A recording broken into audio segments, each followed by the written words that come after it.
Well, I started making sparkling wine in 1984, and by about 10 or 12 years later than that, I had been making sparkling wine long enough that I had a sense that I knew what I was doing a little bit with it, and I had a couple of wine writers, wine critics and wine writers that I really respected, that said, you ought to do more of that.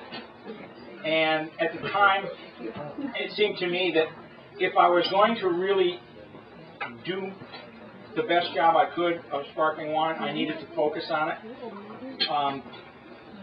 We were at that point, this is in the mid-1990s,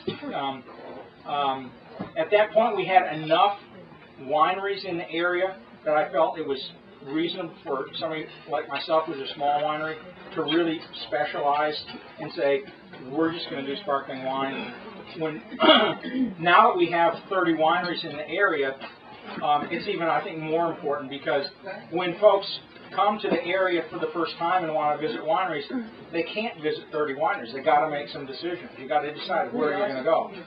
So, in my case, if you don't have any interest in sparkling wine, you just scratch me off the list and go visit one of the other 29 neighboring wineries. However, if you're interested in sparkling wine, then I hope we get at the top of the list and you say, I got to go there. So the decision was, I thought we could make sense that we could specialize because of the number of wineries.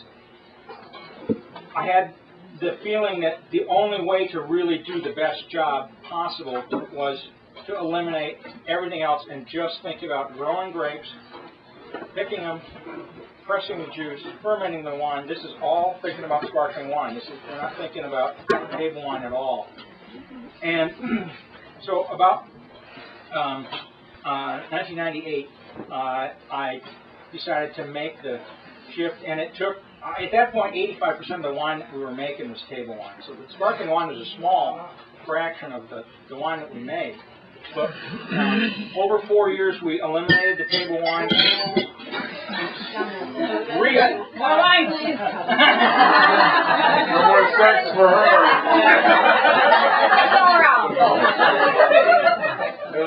It took about 4 years to eliminate the table wines and shift over entirely, and we re-equipped. We've got a bunch of specialized equipment to do sparkling wine. In fact, because we have all this specialized equipment, we do custom sparkling wine for about 12 other wineries around the state and in the Midwest.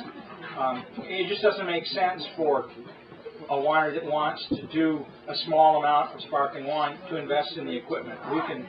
We can do the mechanical parts of it for them. In most cases, the wineries will send us wine and say, this is what we want you to do to it.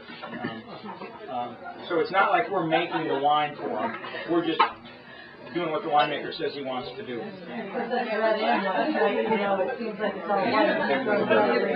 Oh, we grow red grapes and white grapes. We make, at this point, all the sparkling wine that we make is white, except for Sex, which is pink. We don't make any red sparkling. We have in the past. We may again. These folks are people that asked me earlier about our sparkling red. We may start to make that in a year or two, but we quit primarily because we didn't have enough capacity to meet the demand for the other sparkling wines.